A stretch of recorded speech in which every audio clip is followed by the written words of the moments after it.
Hi everyone. Most of y'all, or some of y'all, know that I've been playing around with painting, and I couldn't decide whether I liked watercolors or acrylics or whatever. And I've watched I don't know how many, seems like millions of videos on YouTube. How do you do this? How do you do that? Blah blah blah. Well, yesterday I ran across this art instructor where he's actually videotaped some of his classes that he teaches out in California at the different colleges and universities. His name was Stefan Baumann, Baumann, I believe. And this guy was really interesting. He was kind of a little comical in his talking, and it was interesting to sit and listen to him. There wasn't necessarily anything to watch him do, except for when he would have one of his students' paintings up there and, start asking questions, what's the focal point, this, that, or the other. Well, one of his assignments that he would give as homework is a doodle assignment. And 500 doodles a week. And you're sitting there going, oh my goodness, how on earth would you do 500 doodles a week?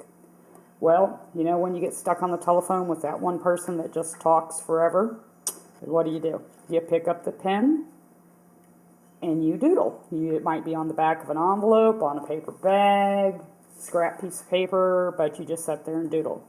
And doodling is pretty much like mindless drawing. The left side of your brain, which is your reasoning side that tells you, hey, that doesn't look right, that's, no, you can't do that, is occupied with talking to your friend.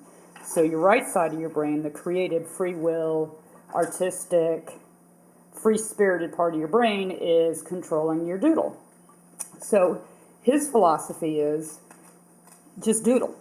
Whenever you get a chance, just doodle. And if you doodle about 500 doodles a week, it's going to help you in your drawing. So I thought, well, isn't this interesting? So while I'm sitting there listening to him, I picked up a scrap piece of paper off my desk and I started doodling. And I hope he doesn't see this, but that is my doodle of him, just off of the screen. And, just playing around an eyeball. Then I picked up another scrap piece of paper, and let's see, I doodled this spray bottle that was sitting on my desk, and a clip that's sitting on my desk, and the light switch on the wall, and another eyeball, and then I made an attempt at a nose. Kind of looks like a pig nose, but hey, left side's not telling me what to do. My right side's just drawing away.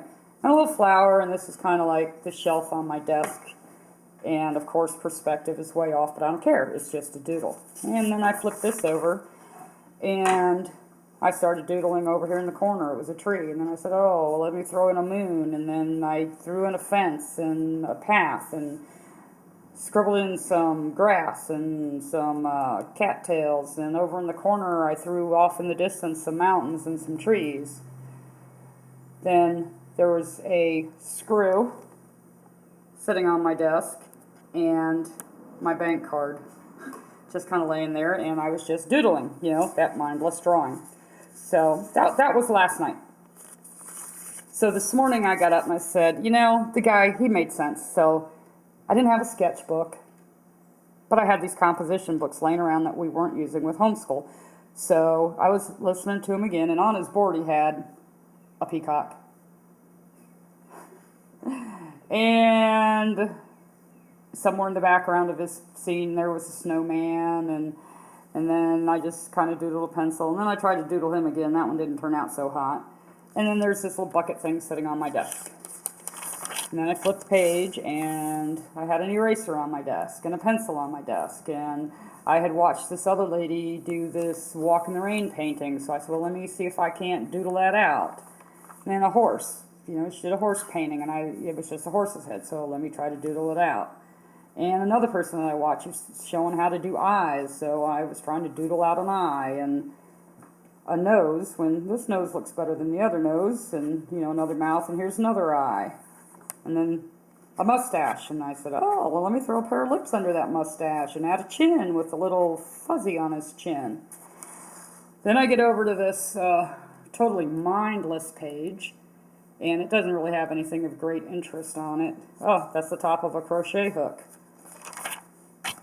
And then I'm looking around and going, well, I'm sitting in this little room, what else can I draw? So I looked out the window and I saw, oh, there's my bird feeder hanging. And that's the hook that it's hanging on. And then, oh, here's a bottle of diamond glaze sitting on my desk. Let me see if I can't sketch that. And there was a box fan that had a couple of boxes piled up behind it. So I doodled that. And that was supposed to be the doorway, but that one was total disaster. So then we're sitting there doing school. And while Jenna's doing her work, I said, well, we're studying butterflies. So I glanced up at a picture of the butterfly, and so I tried to doodle a butterfly.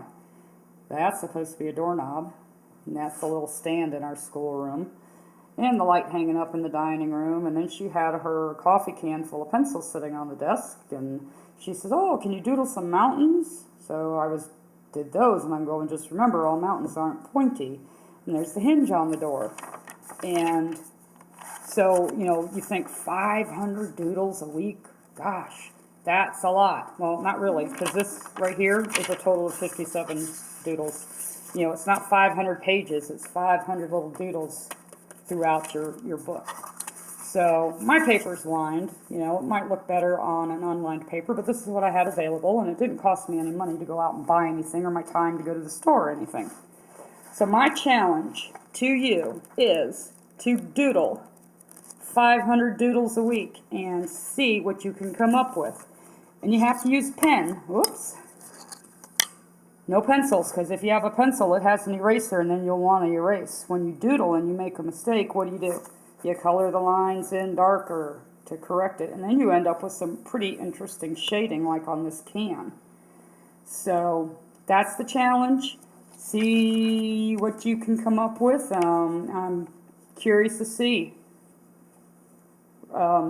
if you do it, and it is a lot of fun just to sit there, and because you are just like mindlessly drawing, and then you'll go draw your living room, and you might draw your dining room, and you might draw what's in your kitchen, and who knows, you might even sit on the potty and draw what's in your bathroom.